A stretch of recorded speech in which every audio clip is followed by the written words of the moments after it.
Bendiga y que la paz de Dios esté con todos ustedes.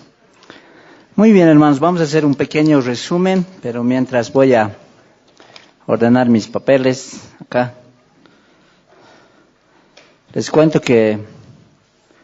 Sinceramente les cuento que pararme aquí adelante es muy difícil para mí. No sé, ustedes, para mí son un público muy difícil.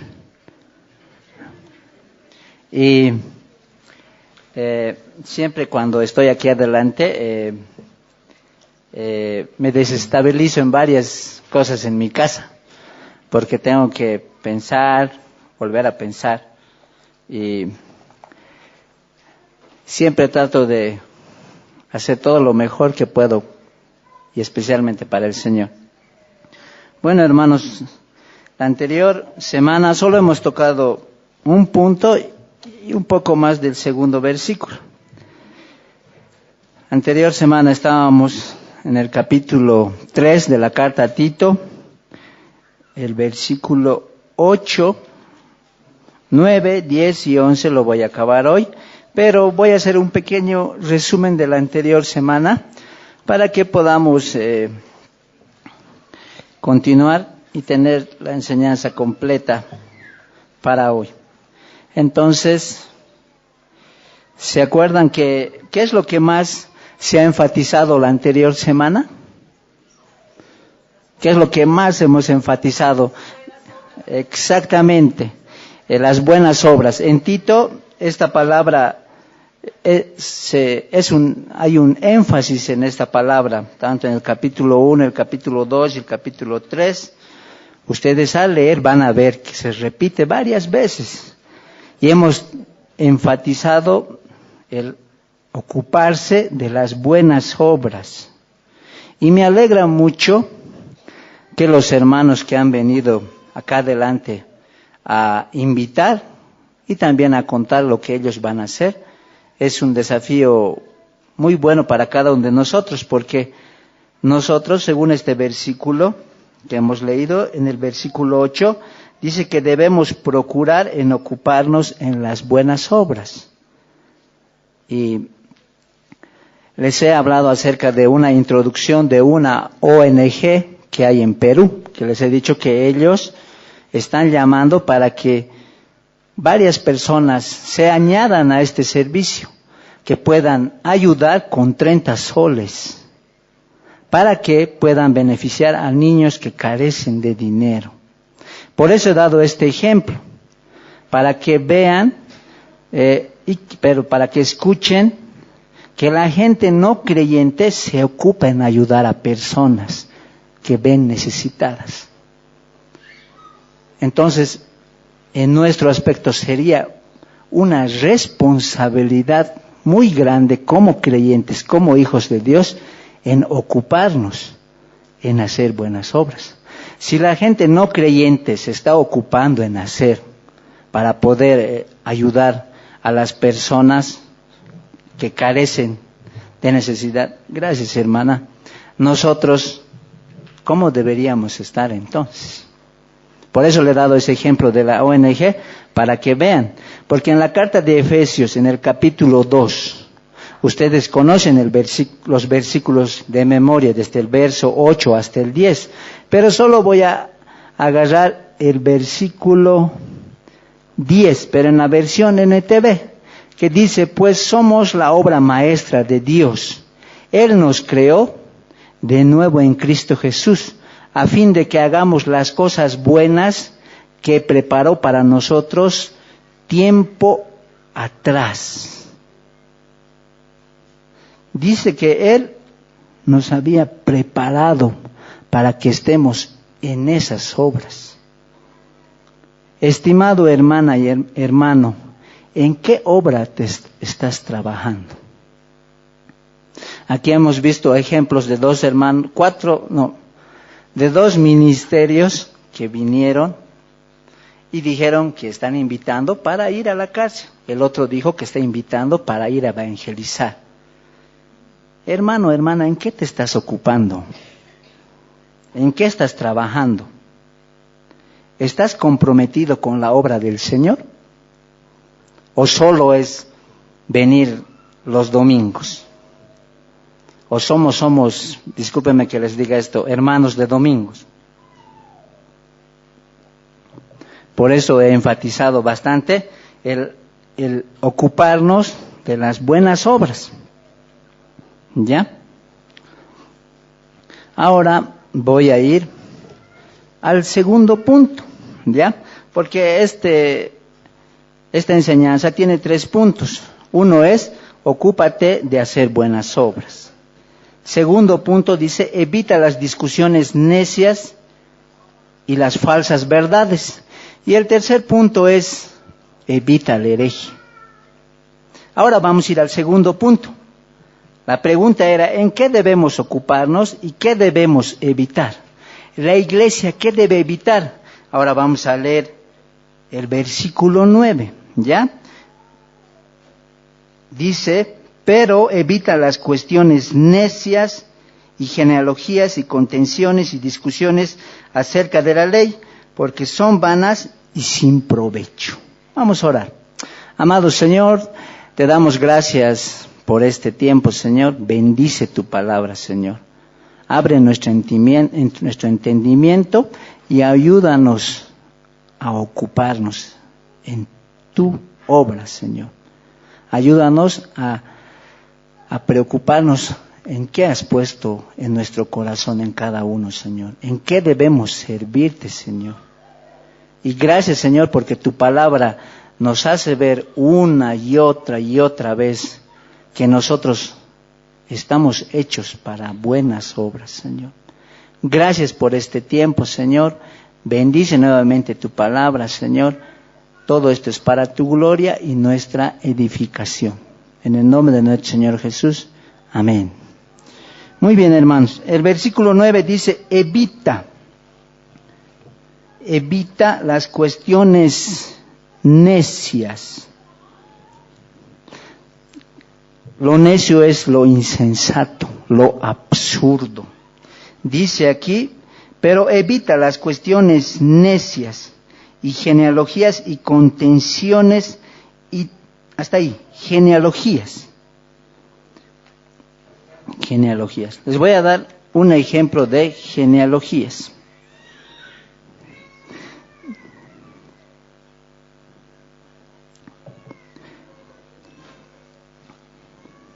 Hay muchas personas que creen que son aceptables delante de Dios porque sus padres o esposa o esposos, hijos o familias son piadosos.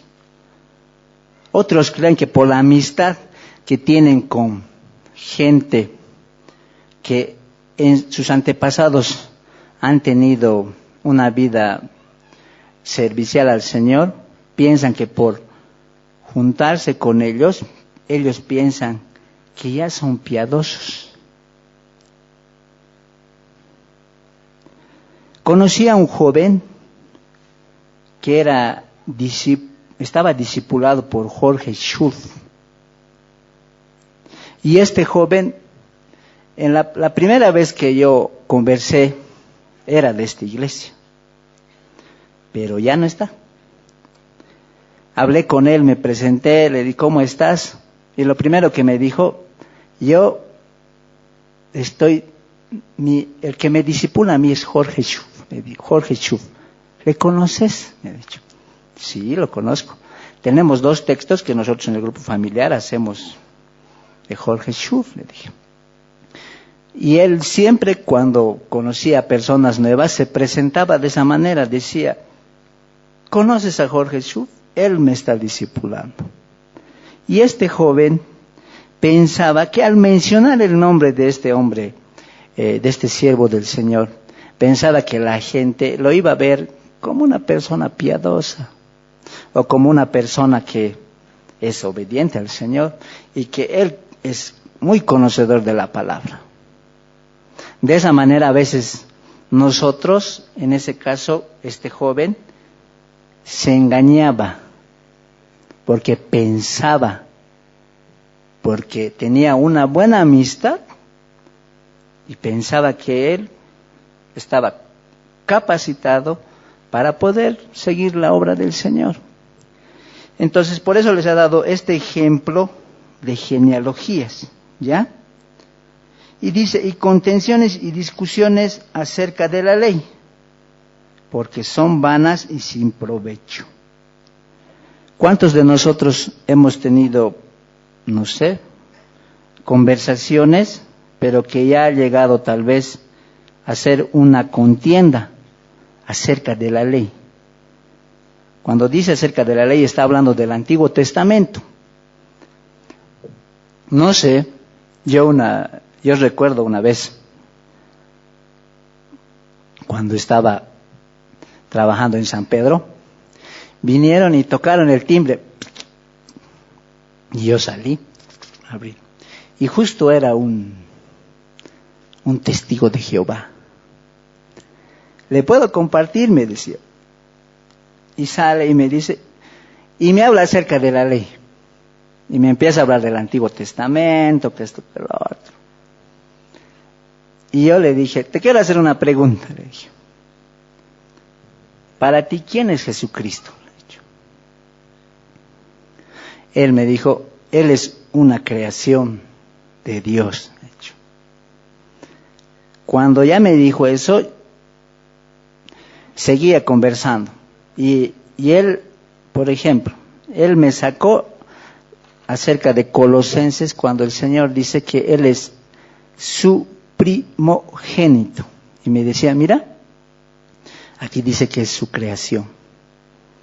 Y yo le explicaba, vamos a Salmos, pero recuerdo que él no entendía. Entonces, ahí se me ha hecho algo inútil, se me ha hecho una contienda, se me ha hecho un pleito. ¿Se dan cuenta? Entonces, ¿qué nos está enseñando aquí? Nos está enseñando Pablo, que le está diciendo a Tito, evita de este tipo de discusiones. Evita, dice, las genealogías, contenciones, discusiones acerca de la ley, porque son, dice, vanas y sin provecho. Cuando dice que son vanas, son inútiles, sin provecho, son inútiles y vacías, no sirven. Y cuando yo seguía hablando en San Pedro, recuerdo, yo pensamiento, ¿no?, que yo al hablar esto lo iba a hacer cambiar, pero no era así. Yo ya estaba en la discusión. Y ahí, gracias al Señor, se escuchó tenía un timbre, y se escuchó, bzz. Bueno, Enrique, entra adentro, y yo, bueno, gracias, y me entré. Hay que evitar, hermanos, no hay que meterse en ese tipo de discusiones. Por eso aquí dice, evita. Dice, hay que estar lejos de eso, hay que evitar esas discusiones, porque para nosotros son inútiles. Discusiones que no aportan nada a la causa de Cristo o al bienestar de la humanidad. Hay que evitar, hermanos, por favor.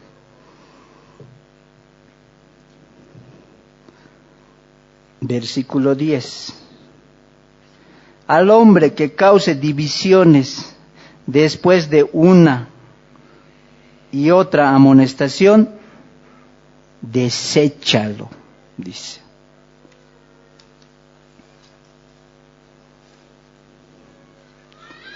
Divisiones. Dice que al hombre que cause divisiones, cuando buscamos en el diccionario dice que es un cismático. ¿Qué será cismático? Uno que causa división, uno que toma decisiones hace elecciones, escoge tomar para uno mismo las cosas. Él para uno mismo toma las cosas. ¿Y por qué se causa la división? ¿Por qué? ¿Por qué este hombre causará división?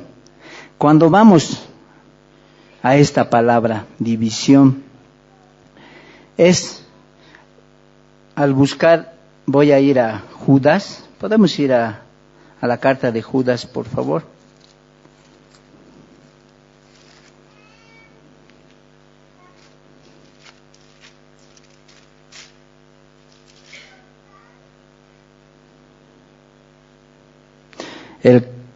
Como el hermano dijo hace unos instantes atrás, Judas solo tiene un capítulo. Y vamos a leer el versículo 17 al 19, ¿ya? Dice, pero nosotros, amados, tened memoria de las palabras que antes fueron dichas por los apóstoles de nuestro Señor Jesucristo, los que os decían, en el postrer tiempo habrá burladores que andarán según sus malvados deseos. Estos son los que causan divisiones, los sensuales, que no tienen el Espíritu. Cuando veo sensuales, dice que este sensual es el que nunca ha nacido de nuevo, que vive por sus sentidos y por sus instintos y también por sus emociones. No sé si alguna vez ustedes han escuchado de alguien de la iglesia que dice, aquella persona no me cae bien. ¿Han escuchado alguna vez decir eso?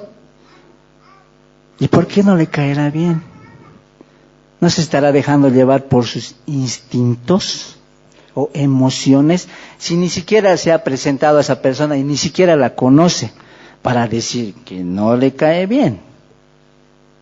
¿Se dan de cuenta? Dice que este sensual es el mismo significado que lo usan en la primera carta a los Corintios. El mismo significado. Dice que este es un hombre, disculpen que diga esto, animal, psíquico, que se deja llevar por sus instintos. Y este hombre, como hemos visto, es sensual, no tiene el Espíritu Santo. Por si acaso. No tiene. Por eso dice que causa divisiones.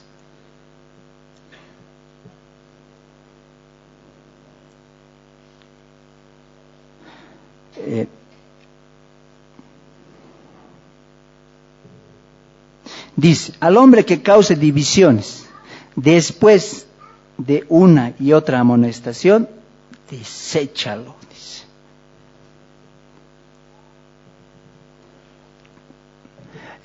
Cuando conocemos a este hombre o mujer, no lo vamos a desechar a la primera vez. No va a decir, sálgase de la iglesia.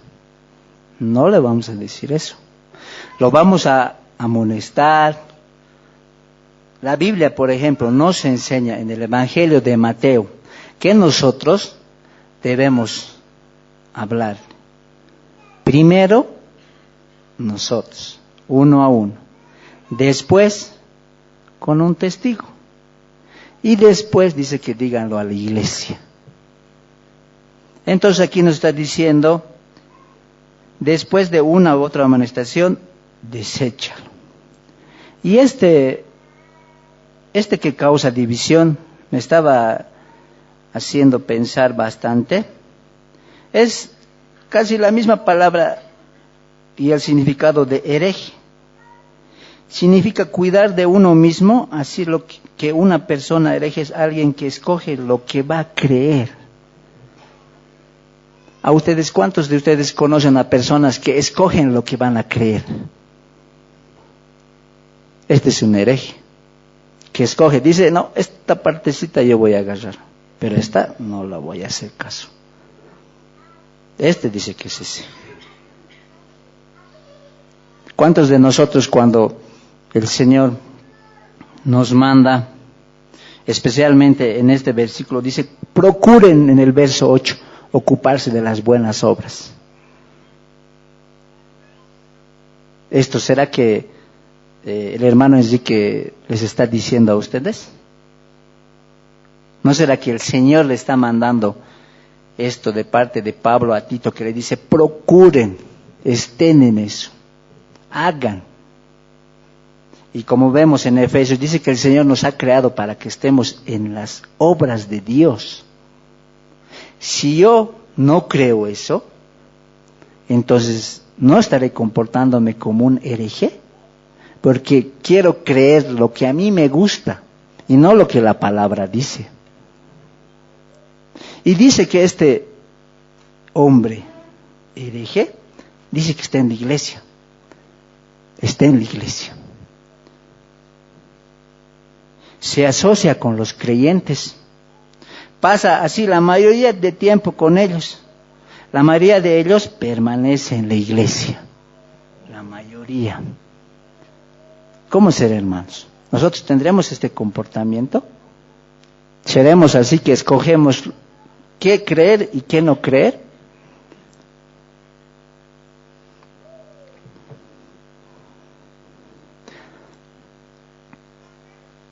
Otro ejemplo les voy a dar. Conocí a un hermano. Este hermano era soltero y quería casarse. Estaba estudiando, pero quería convivir con una muchacha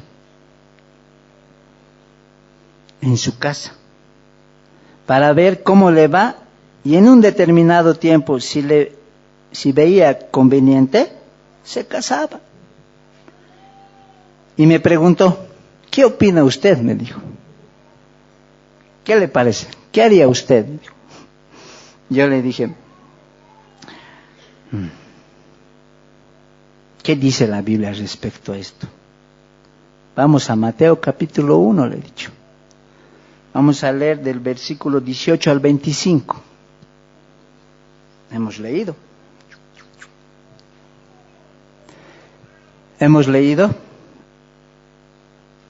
Y ahora, ¿cuál va a ser tu decisión?, le dije.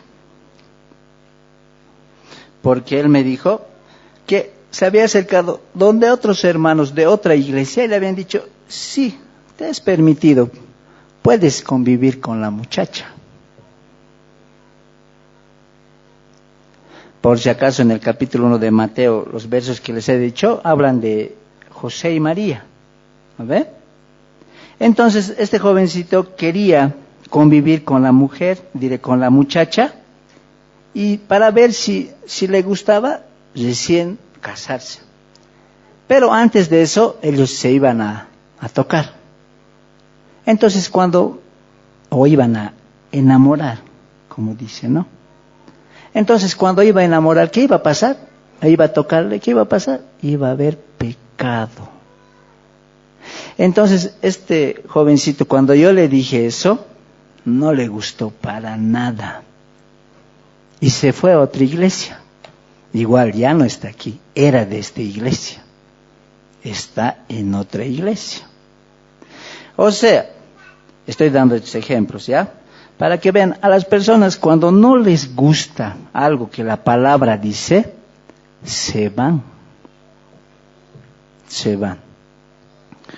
Entonces,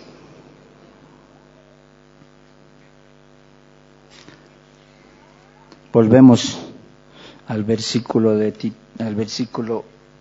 10 de Tito.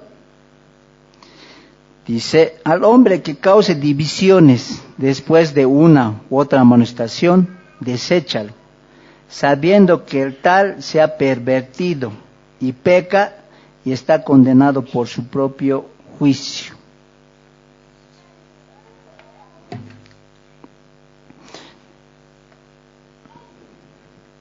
Dice, sabiendo que el tal se ha pervertido. El pervertido, por ejemplo, dice, hace torcer. Dice, volver a apartar, torcer.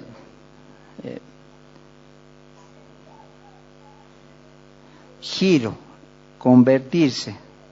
variación. Les voy a dar un ejemplo. Aquí dice, el hereje es un pervertido, lo que quiere decir que está torcido o alejado de la verdad de Cristo y de su palabra. Observe que el que está pervertido peca grandemente y por lo tanto se condena a sí mismo. Él mismo ha escogido el camino de la incredulidad y por esta será condenado. Dice que peca grandemente, que sea torcido, ¿ya? Y que peca, constantemente peca. Cuando nosotros vamos a la primera carta de Juan, en el capítulo 3, los versículos 8 y 9, creo que varios de nosotros lo conocemos, dice, el que practica el pecado es del diablo. Peca desde el principio. Para esto apareció el Hijo de Dios, para deshacer las obras del diablo.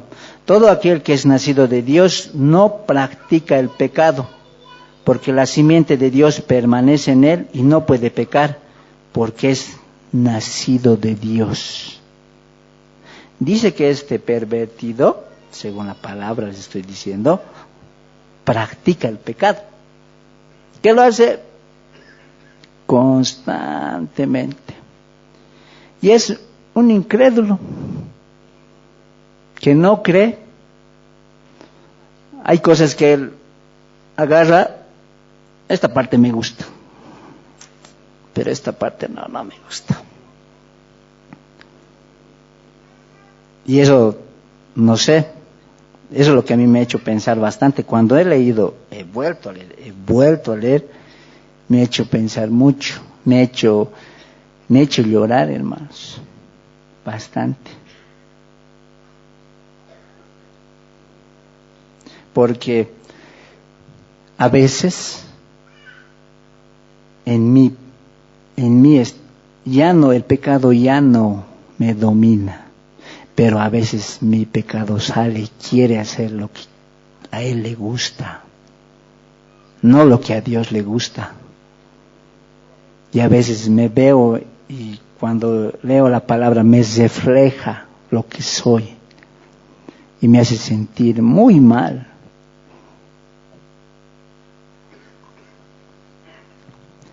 Por eso dice que es incrédulo y practica. Y dice, lo que a mí me ha hecho pensar más, dice que está en la iglesia. Puede ser que está sentado a tu lado, o está detrás de ti, o adelante de ti. ¿Cómo será, hermanos? Nosotros creemos en totalidad lo que la palabra dice, o lo que en los estudios, en las reuniones familiares, en el púlpito aprendemos. ¿Creemos todo lo que nos dice o lo que leemos de la palabra? ¿O solo agarramos fracciones nomás?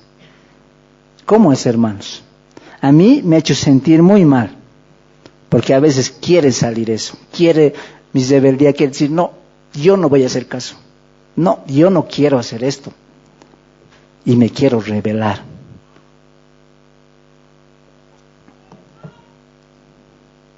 ¿Cómo será, hermanos, en nuestra vida? ¿Tendremos completa obediencia a la palabra?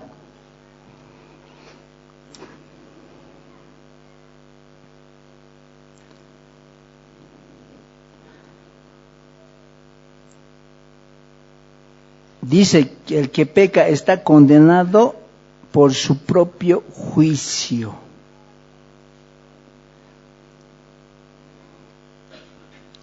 Por ejemplo, en el Evangelio de Juan, el verso 18 dice, el que en él cree no es condenado, pero el que no cree ya ha sido condenado, porque no ha creído en el nombre del unigénito Hijo de Dios. El que cree. Por eso les he dicho del versículo 8 en la anterior, que dice, voy a ver esto, para los que creen en Dios, procuren. Por eso les he dicho, ¿quiénes de nosotros creemos en Dios? La mayoría de la iglesia levantó la mano.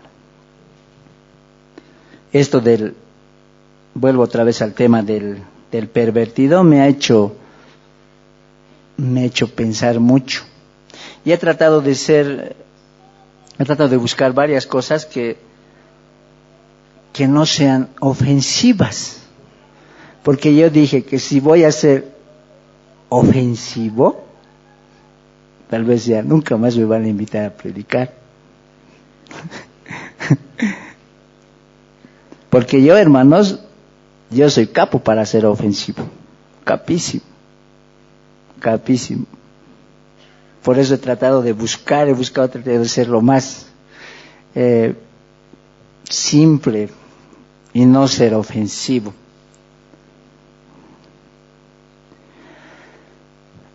Voy a continuar. Todavía tengo tiempo.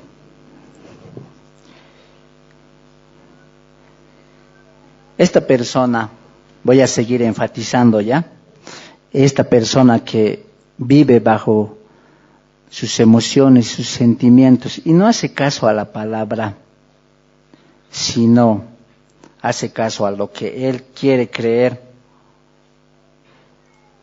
Según este versículo, dice el 11, ya está condenado por su propio juicio. Hermanos, hermanas, les quiero hacer pensar y reflexionar. Si tenemos este tipo de desobediencia en la Biblia, con la Biblia, pensemos, hermanos, pensemos cómo estamos viviendo. ¿Obedecemos a nuestro Señor o obedecemos a nuestras emociones? Porque dice que este pervertido va a ocasionar división. Tarde o temprano va a ocasionar división. Y les voy a contar otra más, con puros jóvenes, ¿no? Otro joven viene y me habla igual acerca del matrimonio. Y me dice, el hermano Juan Antonio es muy duro. ¿Cómo no va a permitir que enamoren? Me dice. Yo le dije, muéstrame un texto donde dice que no se puede permitir. Ah, no, pero hermano, es que nosotros, es que queremos hacerlo, me dice. Pero no es que porque tú quieres, le digo. Es porque si la palabra dice, no se puede hacer. Entonces, este hermano me dijo, ¿no te parece que el hermano Juan Antonio es muy duro? ¿Por qué no hacemos? Tú tienes capacidad de enseñar, este hermano también tiene, ¿por qué no hacemos un grupo? Me ha dicho. Así empieza. Y después este mismo hermano ha ido a hablar con Carlos. Después creo que igual ha ido a hablar con Javier. Así empieza. Cuando no le gusta algo, empieza a reclutar. Empieza a agarrar y dice, hermanito, vamos a hacer algo. En mi casa lo voy a invitar. Y ahí empieza una conversación y empiezan a hablar y dice, ¿qué le parece? Formaremos esto. Y ahí empieza la rebeldía.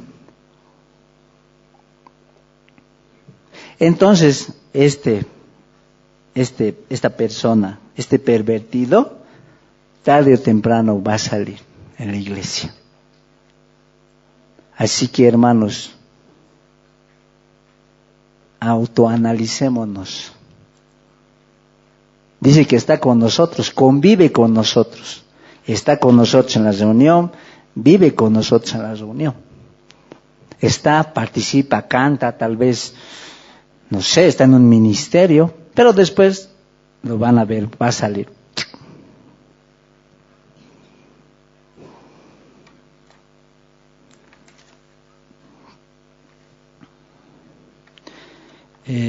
Les voy a pedir, hermanos, que vayamos carta de segunda de Pedro, el capítulo 2. Voy a leer hasta el versículo 9, pero en esta versión.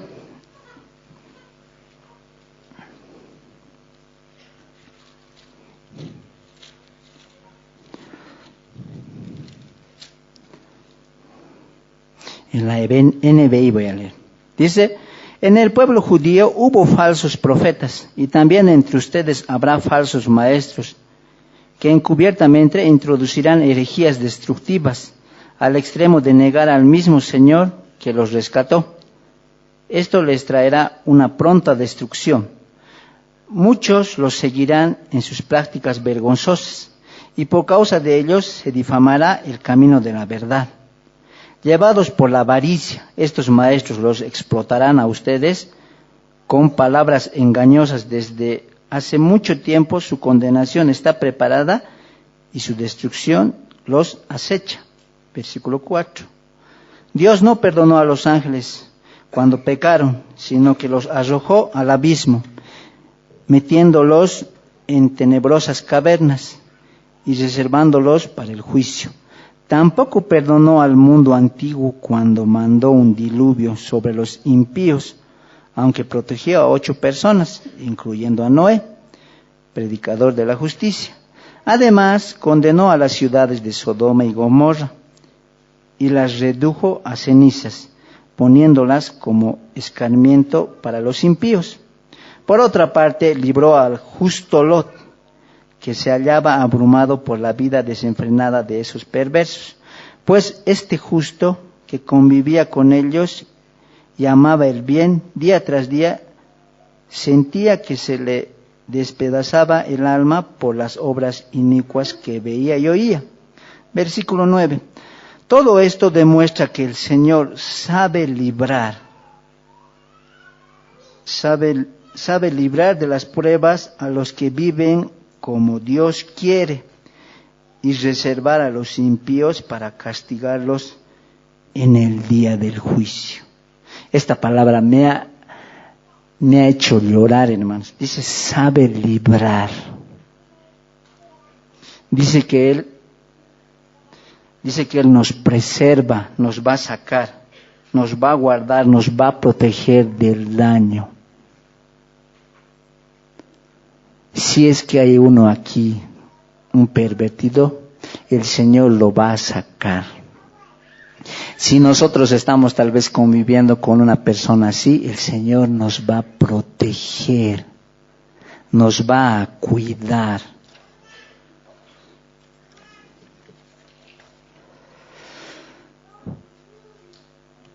Y eso a mí me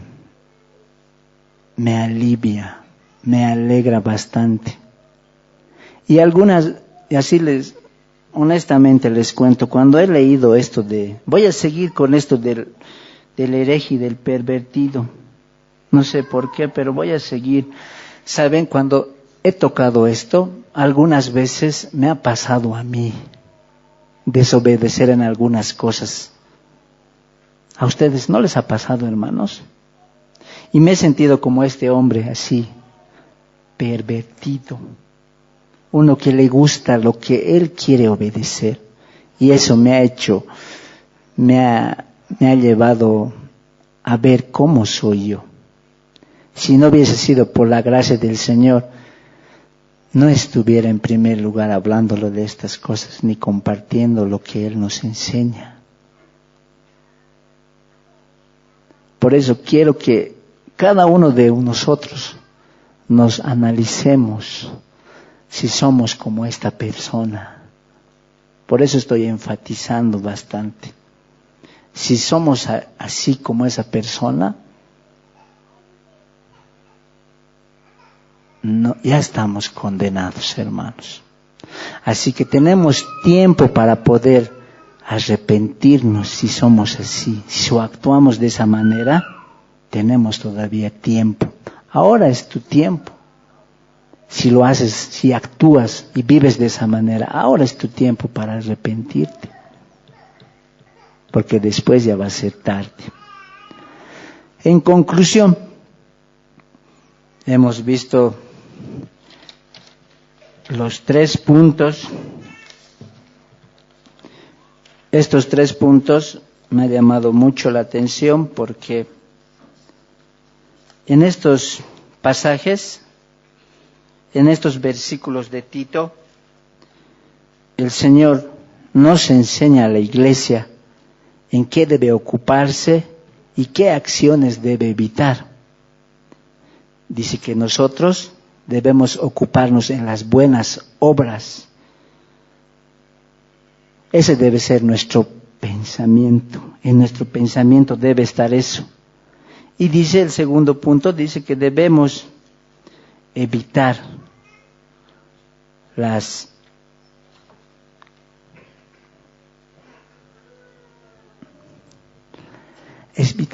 cuestiones, las discusiones necias de conversaciones acerca de la ley.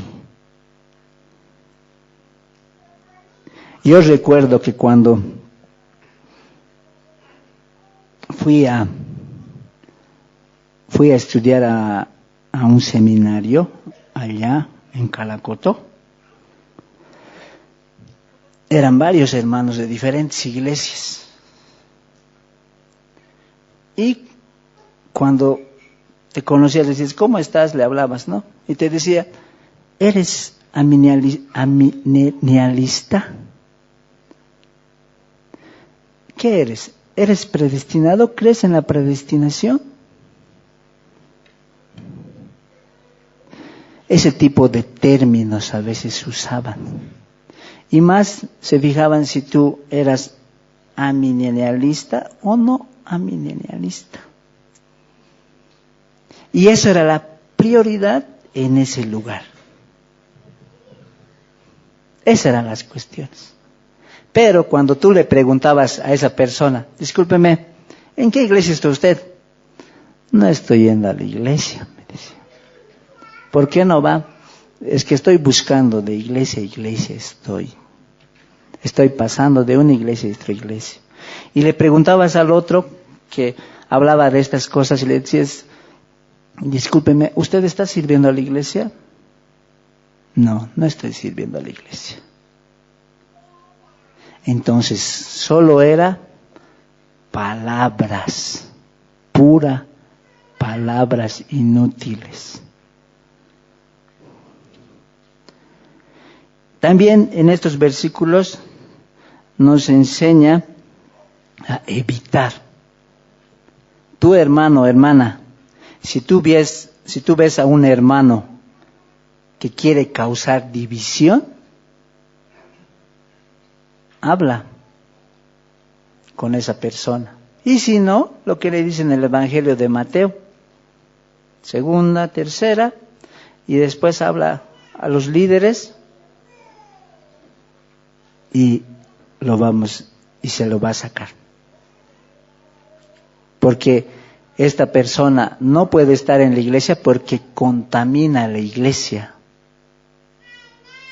Es el que, no sé si ustedes han visto, yo he experimentado eso. Cuando yo voy a comprar los días sábados al mercado del Tejar, que es a la vuelta de donde yo vivo, voy ahí y me compro mandarinas para mi casa, para mi familia. Y ahí compro 25 mandarinas. Y están en la bolsa y agarran, ¿no? Y te la ponen, ¿no? Te la cuentan. Cuando yo ya voy consumiendo con mi familia y veo una de esas que está dañada, está podrida. Y cuando no la saco de la bolsa, al día siguiente, esa contamina a otra mandarina. Y así sucesivamente hasta que yo no la saque, hasta que no ponga aparte esa mandarina, todas mis 25 mandarinas van a ser podridas. Así que, hermanos, el Señor nos está enseñando esto a la iglesia. Y podemos ir a Salmos, por favor, capítulo 34.